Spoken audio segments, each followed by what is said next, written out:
안녕하세요. 우르시누스의 하이델베르크 요리문답 해설, 오늘은 제10주일 성부 하나님 파트 한번 마무리해 보도록 하겠습니다. 27문, 하나님의 섭리란 무슨 뜻입니까? 섭리란 어디에나 있는 하나님의 전능하신 능력인데 그는 이를 통하여 마치 그의 손으로 붙잡으시듯이 하늘과 땅과 모든 피조물들을 지탱시키시고 식물들과 풀들, 비와 가뭄, 풍작과 흉작, 먹을 것과 마실 것, 건강과 질병, 부와 가난, 양식과 음료 등 모든 것들이 우연이 아니라 그의 아버지다우신 손길로 임하도록 그렇게 그것들을 다스리십니다.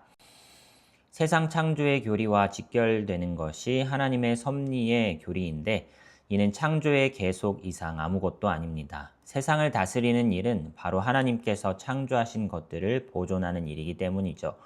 우리는 하나님의 창조의 능력이 없었다면 아무것도 존재할 수가 없었던 것처럼 하나님의 다스리시며 보존하시는 역사가 없이는 아무것도 한순간도 존재할 수가 없다는 것을 가장 확실한 진리로 붙들어야 합니다.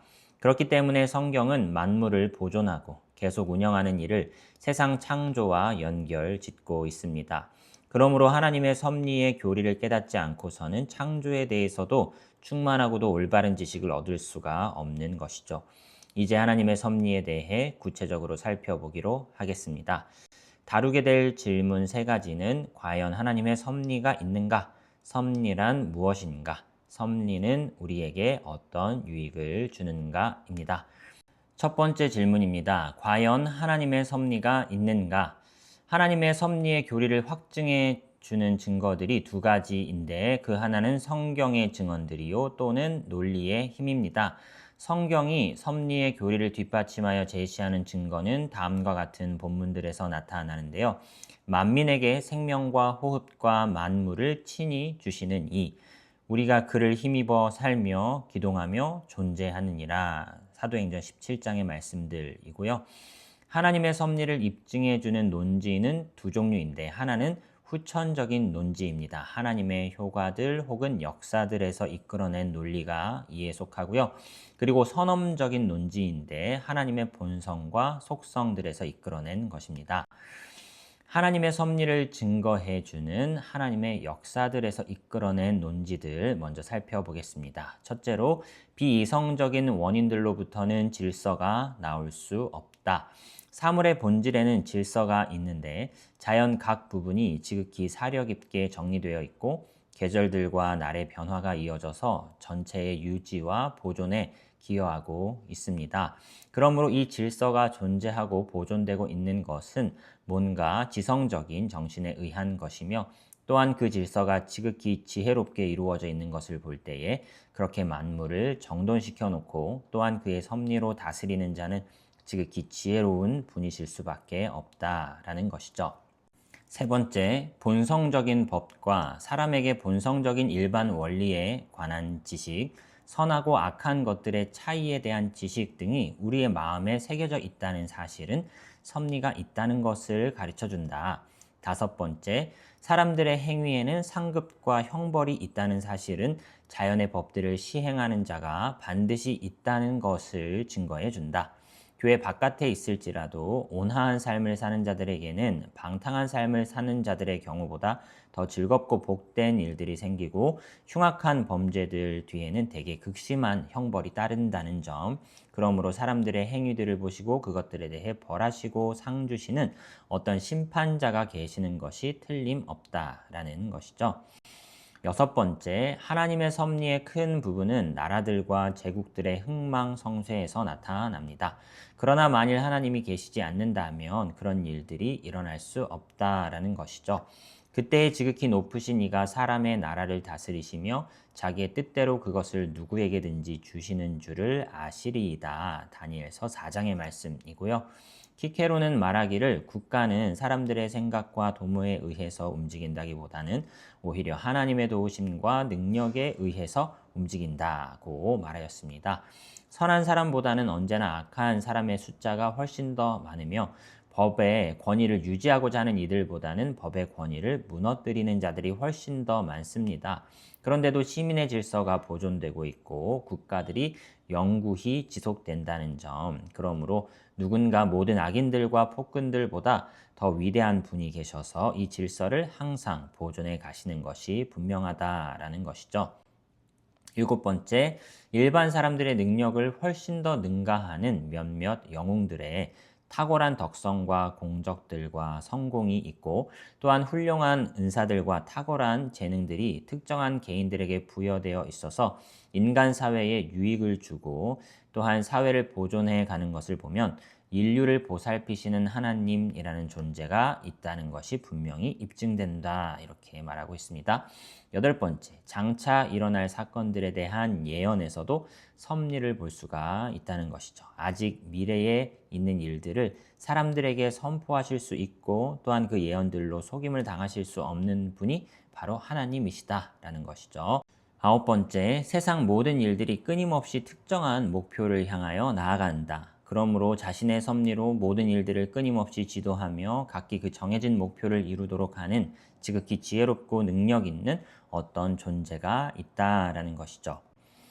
하나님의 본성과 속성들에서 이끌어낸 논지들입니다. 첫째로 하나님이 계시다. 그러므로 섭리가 있다. 이는 하나님이 없으면 섭리도 없다는 말만큼이나 참된 말이다. 세상을 다스리지 않는 하나님을 상정한다는 것은 사실상 하나님을 부인하는 것이기 때문이다.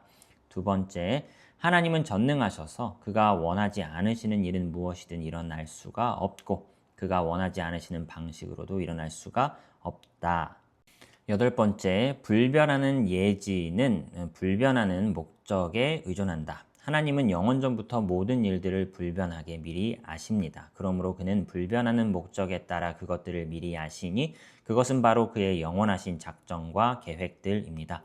요컨대 하나님은 전능하시며 무한히 지혜로우시며 의로우시며 선하십니다. 그러므로 그는 특별한 목적과 목표를 지니시고서 만물을 창조하시고 정하셨으며 그가 정하신 그 목적을 향하여 모든 일이 진행되도록 끊임없이 인도하신다. 2번째 질문입니다. 섭리란 무엇인가? 예지와 섭리 그리고 예정은 서로 다른데요. 예지란 하나님 자신이 행하실 것은 물론 다른 존재들이 그의 허용하심을 받아 행하게 될 것들까지도 영원전부터 미리 아시는 하나님의 지식을 뜻합니다. 섭리와 예정은 모두 하나님께서 친히 행하실 일들에 관한 것이지만 섭리는 하나님께서 지으신 모든 만물에 다 해당되나 예정은 오직 이성적인 피조물들에게만 해당된다는 점에서 서로 다릅니다. 그러므로 예정이란 하나님께서 각 사람이 창조되기 전부터 각 사람에 대하여 특정한 용도와 목적을 정해놓으신 지극히 지혜롭고 영원하며 불변하는 하나님의 작정인데 이에 대해서는 후에 더 분명하게 살펴볼 것이고요. 섭리란 하나님께서 그의 피조물들에게서 모든 선한 일들을 이루시며 악한 일들이 행해지는 것을 허용하시고 선하고 악한 모든 것들의 역사하사 그 자신의 영광과 그의 백성들의 구원을 이루도록 하시는 영원하고 지극히 자유로우며 불변하고 지혜롭고 의롭고 선한 하나님의 계획입니다. 계획은 성경에서는 하나님의 섭리를 가리켜 하나님의 계획이라 부르는데요. 여호와의 계획은 영원히 서고 그의 생각은 대대에 이르리로다. 섭리라는 용어는 현재와 미래의 일들에 대한 지식만이 아니라 하나님의 계획 혹은 뜻과 효력 있는 역사를 뜻하는 것입니다. 영원한 하나님께서는 무지도 지식의 증가도 뜻의 변화도 있을 수 없으므로 그는 모든 일들을 영원전부터 아시고 작정하셨을 수밖에 없다라는 것이죠. 창세 전에 그리스도 안에서 우리를 택하사라는 말씀에서 알 수 있듯이 말입니다. 모든 선한 일들을 이루시는 이 문구를 덧붙인 것은 하나님의 계획이 무기력한 것이 아니라 효력 있는 것임을 알게 하기 위함입니다. 하나님의 역사하심은 두 가지이니 일반 역사와 특별 역사가 그것인데요. 하나님의 일반 역사는 만물을 특히 인류를 지탱시키시고 다스리시는 역사입니다. 그리고 특별 역사는 금생에서 그의 백성의 구원을 시작하시고 또한 내생에서 그 구원을 완성시키는 사역을 말합니다. 하나님께서는 또한 직접적인 방식과 간접적인 방식으로 역사하시는데요. 하나님께서 자신의 뜻하신 바를 수단을 사용하지 않으시고 혹은 그가 자연 속에 세우신 질서와는 다른 방식으로 행하시는 경우는 그가 직접적으로 역사하시는 것인데, 이적적인 방식으로 생명을 지탱시키시는 경우가 이에 해당한다고 말할 수 있습니다. 또한 하나님께서 자연에 세워진 질서를 따라 피조물들이나 2차적인 원인들을 통하여 어떤 일을 행하시는 경우는 그가 간접적으로 역사하시는 것이며, 음식으로 우리를 지탱시키시고 약으로 질병을 치유하시는 경우가 이에 해당됩니다. 하나님께서 자기 자신과 자신의 뜻을 읽혀지고 선포되는 성경을 통해서 우리에게 계시하시는 것이 바로 이런 방식을 통한 것이다 라고 말할 수 있습니다. 이러한 하나님의 간접적인 활동 혹은 역사는 때로는 자연스럽고 자발적인 것들을 포함한 선한 도구들을 통해서 이루어지고, 때로는 악하고 죄된 도구들을 통해서 이루어지기도 합니다만, 하나님께서 그 도구들을 통하여 행하시는 일이 언제나 지극히 거룩하고 의롭고 선하게 되는 방식으로 이루어집니다.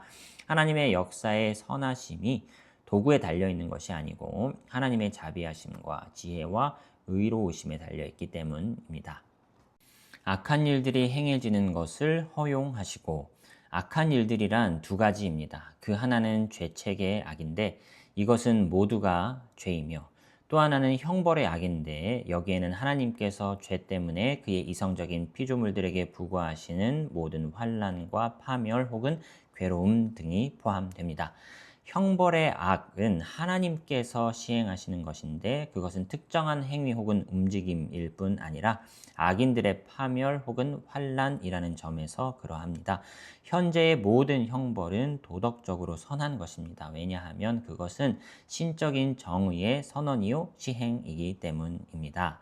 죄책의 악이 죄인 이상 거기에는 선한 본질이 없습니다. 그러므로 하나님께서는 그것들을 뜻하지도 않으시고 사람들을 유혹하여 그것들을 행하도록 하시지도 않고 그것들을 친히 이루시지도 않습니다. 다만 그는 마귀와 사람들이 그것을 행하는 것을 허용하시며 친히 그것을 막으실 권능이 있으시면서도 그것들을 막지 않으신다라는 것이죠.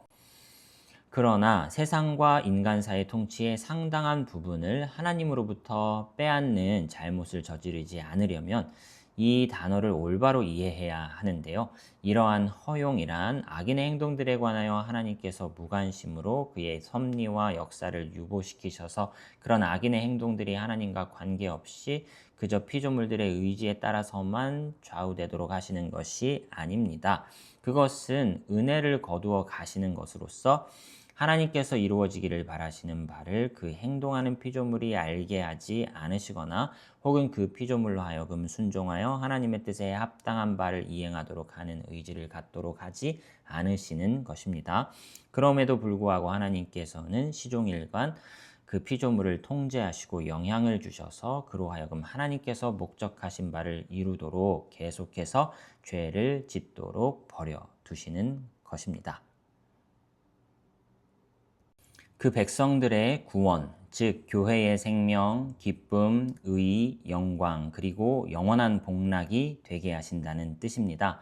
하나님의 모든 역사와 계획들은 바로 이 목적들, 즉 하나님의 영광과 교회의 구원과 결부되어야 마땅합니다. 왜냐하면 그 모든 것들이 하나님의 영광을 드러내며 교회에 대한 하나님의 관심을 드러내기 때문입니다. 하나님의 섭리에 대해서 제시한 정의에 대해 짧게나마 설명을 했는데요. 이로부터 다음과 같은 의문이 자연히 일어나게 됩니다. 섭리란 모든 것들을 다 포함하는 것인가? 다시 말해서 모든 만물에까지 퍼지는 것인가? 이 질문에 대한 대답은 자명합니다. 모든 것들이 지극히 사소한 것조차도 하나님의 섭리 내에 속하므로 선하든 악하든 무슨 일이 일어나든 그것은 우연에 의해서가 아니라 하나님의 영원한 계획에 의해서 일어난다는 것입니다. 그러나 이 교리에 대해서 무지한 자들도 있고 또한 갖가지 방식으로 이를 반대하는 자들도 있고 조롱하는 자들도 있으므로 이 문제에 대해 좀 더 상세히 설명하고 또한 이것이 하나님의 말씀의 가르침들과 완전히 일치한다는 것을 입증할 필요가 있는데요. 첫째로 하나님의 일반 섭리는 하나님의 말씀에 다음과 같은 증언들에 의해서 입증됩니다. 모든 일을 그의 뜻의 결정대로 일하시는 이는 만민에게 생명과 호흡과 만물을 친히 주시는 이심이라. 나는 빛도 짓고 어둠도 창조하며 나는 평안도 짓고 환난도 창조하나니 나는 여호와라. 두 번째, 요셉의 이야기는 이성적 피조물들에 대한 특별 섭리에 대한 놀라운 증거를 제시해 주는데요. 그런즉 나를 이리로 보낸 이는 당신들이 아니요 하나님이시라. 당신들은 나를 해하려 하였으나 하나님은 그것을 선으로 바꾸사. 여호와께서는 또한 아수르 왕을 내 진노의 막대기라 부르시며, 또한 주께서 주의 일과 시온산과 예루살렘에 다 행하신 후에 아수르 왕의 완악한 마음의 열매와 높은 눈의 자랑을 벌하시리라 라고 덧붙이고 계시다는 것이죠.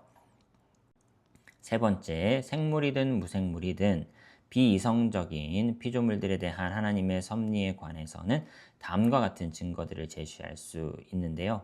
오늘 있다가 내일 아궁이에 던져지는 들풀도 하나님이 이렇게 입히시거든. 네 번째, 우연히 일어나는 일들에 대해서는 이렇게 말씀합니다. 너희 아버지께서 허락하지 아니하시면 그 하나도 땅에 떨어지지 아니하리라. 너희에게는 머리털까지 다 세신 바 되었나니. 제비는 사람이 뽑으나 모든 일을 작정하기는 여호와께 있다. 잠언 16장 말씀이었고요. 다섯 번째, 하나님의 말씀을 통하여 계시된 하나님의 계획에 따라 일어나는 필연적인 사건들에 대해서는 다음의 증언들을 참조할 수 있을 것입니다. 이 일이 일어나는 것은 그 뼈가 하나도 꺾이지 아니하리라 한 성경을 응하게 하려 함이라. 또 이르시되 이같이 그리스도가 고난을 받고 제3일에 죽은 자 가운데서 살아날 것과. 하나님의 섭리에 대한 특정한 반론들을 반박해 보겠습니다. 첫 번째 반론, 세상의 혼란과 무질서입니다. 혼란의 상태에 있는 것들은 하나님의 지배를 받는 것이 아니다. 하나님은 혼란을 일으키시는 분이 아니시기 때문이다. 세상에는 많은 혼란이 있다. 그러므로 하나님의 섭리에 다스림을 받는 것이 하나도 없거나 아니면 최소한 모든 것이 다 그 섭리에 다스림을 받는 것은 아니다. 답변 1.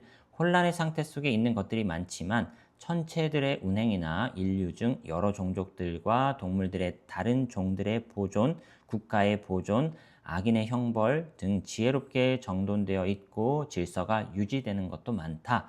그러므로 하나님의 섭리의 다스림을 받는 것이 하나도 없다는 식으로 결론 지을 수는 없다.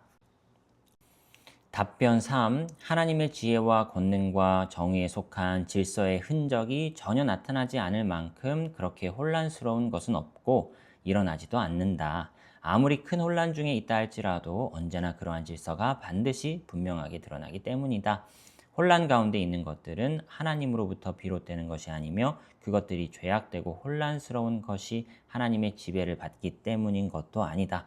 그러나 그것들이 하나님의 지혜와 정의의 질서와 일치한다는 면에서 그것들은 하나님의 지배를 받는 것이다.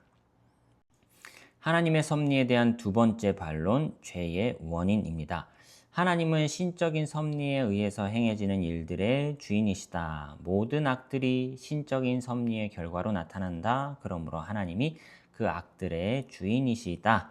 이거에 대한 답변, 형벌의 악에 관한 한 논지 전체를 인정할 수 있다. 그러나 죄책의 악에 대해서는 주전제는 다음과 같은 식으로 구별되어야 하는데, 그것들을 이루는 하나님의 섭리로 말미암아 행해지는 일들이나 혹은 하나님의 섭리가 하나의 동력인이 되어 그것들로부터 일어나는 일들의 경우는 하나님께서 주인이시다. 그러나 그저 허용하는 하나님의 섭리로부터 나오는 결과들은 그렇지 않다. 이는 하나님께서 최상의 목적을 위하여 허용하시고 결정하시고 인도하시는 것인데 죄책의 악 혹은 범죄가 이에 해당된다. 죄책의 악 혹은 죄는 형벌의 악과는 달리 선의 본질이 없습니다. 그러므로 하나님께서 죄악된 것들을 뜻하시지도 않을 뿐더러 그것들을 인정하시지도 않고 그것들을 산출해 내시지도 않고 조장하시거나 바라시지도 않습니다. 그는 다만 그런 일들이 행해지는 것을 허용할 뿐이며 그런 일들이 범해지는 것을 방지하지 않으실 뿐입니다. 이는 마땅히 형벌받을 자들에게 그의 정의를 시행하시기 위함이기도 하며 또한 다른 이들을 용서하는 데에서 그의 자비하심을 드러내시기 위함이기도 합니다. 성경이 모든 것을 죄 아래에 가두었으니 이는 예수 그리스도를 믿음으로 말미암는 약속을 믿는 자들에게 주려 함이라. 하나님의 섭리에 대한 세 번째 반론, 모순된 의지입니다. 은밀한 계획 가운데서 그의 법으로 동일한 역사를 뜻하기도 하고 금지하기도 하는 자는 모순된 뜻을 지니는 것이다. 그러나 하나님께서는 모순된 뜻이 결코 없다. 그러므로 그는 강도질, 살인, 음욕, 도둑질 등 자신의 법에서 금지하시는 일들을 그의 은밀한 결정으로 뜻하시지 않는다. 이에 대한 답변입니다. 하나님께서는 동일한 일을 뜻하기도 하시고 금하기도 하신다. 그러나 둘 다 목적이 다르고 정황이 다르다. 예를 들어서 그는 요셉을 파는 일을 뜻하셨는데 이는 그를 높이시고 야곱의 가문을 보존하시며 또한 아브라함의 자손이 애굽에서 종노릇하리라라는 예언을 성취시키기 위함이었다는 것이죠. 그러나 그의 형제들의 미움 때문에 팔려갔다는 점에 대해서는 그가 그것을 승인하신 것이 아니고 끔찍한 동족 살인 행위로서 탄핵하시고 정죄하신다라는 것입니다. 하나님의 섭리에 대한 네 번째 반론, 자유와 우발성입니다. 하나님의 불변하는 작정으로 행해지는 일은 우연히 자유로이 행해질 수가 없고 오로지 필연적으로만 행해질 뿐이다. 그러나 많은 일들이 우연히 자유로이 행해지지 않습니까? 이에 대한 답변입니다. 하나님의 불변하는 작정에 의해서 행해지는 일은 우발적으로 행해질 수 없는데, 즉 최초의 원인과 관련해서는 혹은 동일한 불변하는 신적 작정들과 관련해서는 그렇습니다. 그러나 2차적인 원인들이나 최종적인 원인들과 관련해서는 얼마든지 우발적으로 행해질 수 있다라는 것이죠. 필연성이 필연적인 원인과 그 결과 사이의 질서이듯이 우발성이란 가변적인 원인과 그 결과 사이의 질서이기 때문이죠. 하나님께서 원인과 결과 사이에 불변하는 질서가 있으나 피조물들에게는 원인과 그 동일한 결과 사이에 가변적인 질서가 있다. 이렇게 말할 수 있겠죠. 그러므로 하나님께는 그 결과가 필연적이지만 피조물들에게는 그 결과가 우발성을 띈다라고 볼 수 있죠. 그러므로 동일한 결과에 대해서 그 다른 원인들에 따라서 필연적이라고 말하고 동시에 우발적이라고 말해도, 즉 불변하는 최초의 원인에 대해서는 필연적이라 하며 가변적인 2차적인 원인에 대해서는 우발적이라 해도 전혀 모순이 아니다라는 것이죠. 답변 두 번째, 하나님의 불변하는 작정에 의해서 행해지는 일은 자유로이 행해지는 것이 아니요 또한 자유로이 행해지는 것일 수도 없다는 주전제의 진술을 인정할 수 없다.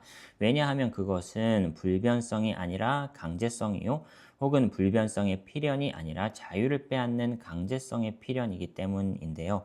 하나님은 불변하게 필연적으로 선하시죠. 그러나 동시에 가장 자유롭게 선하시기도 합니다.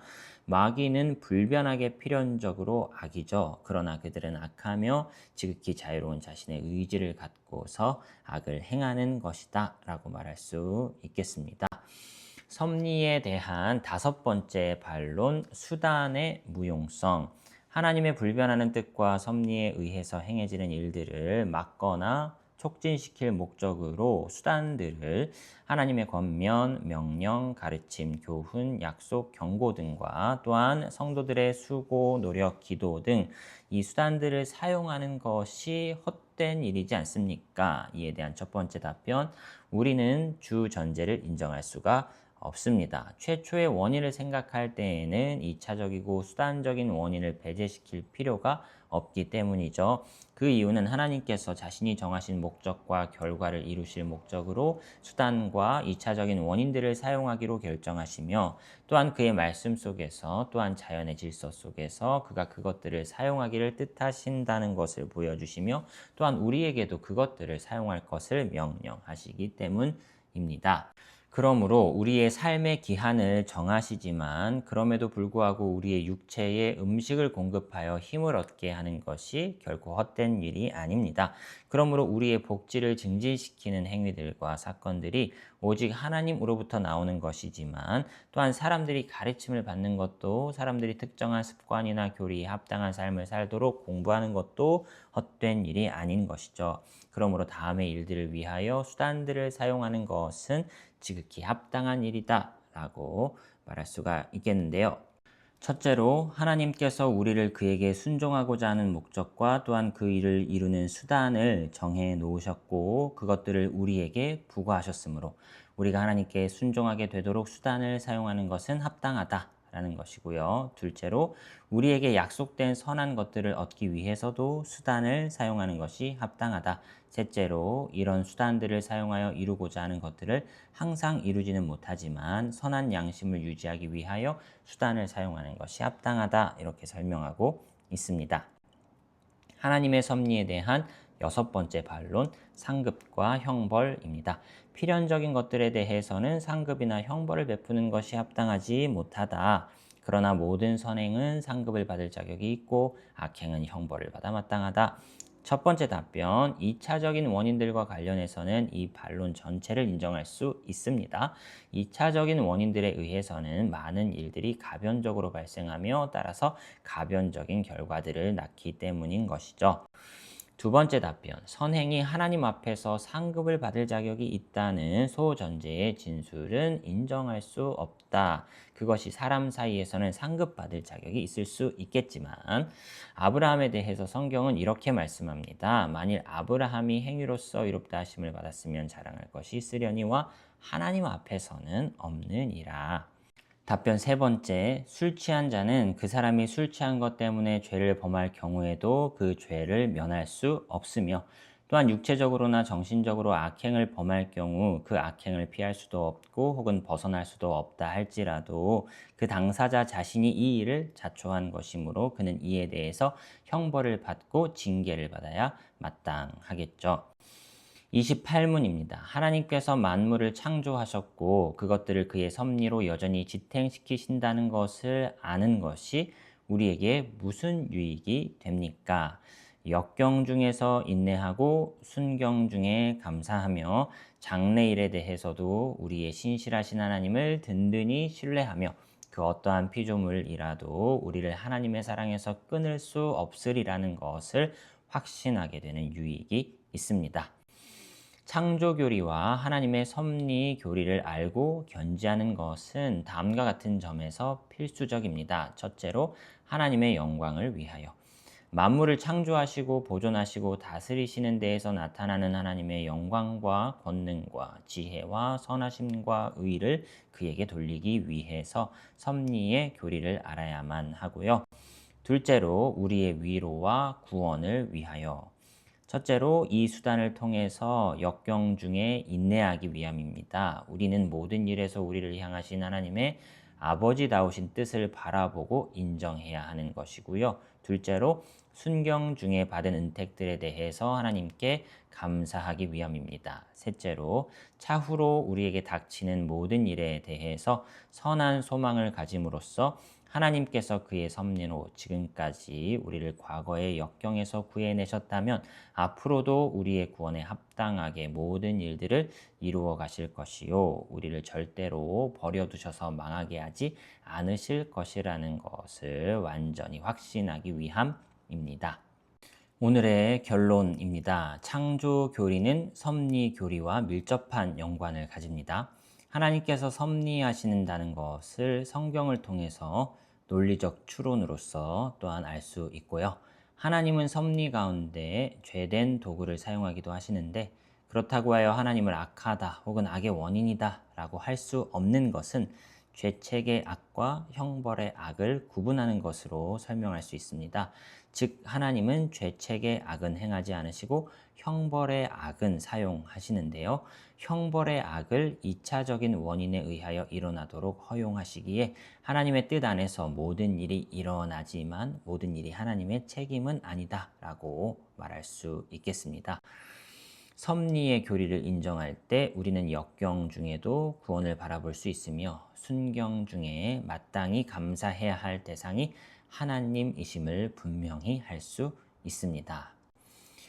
다음 시간에는 11주일, 12주일 성자 하나님에 대해서 생각해 보도록 하겠습니다. 오늘도 긴 시간 수고 많으셨습니다.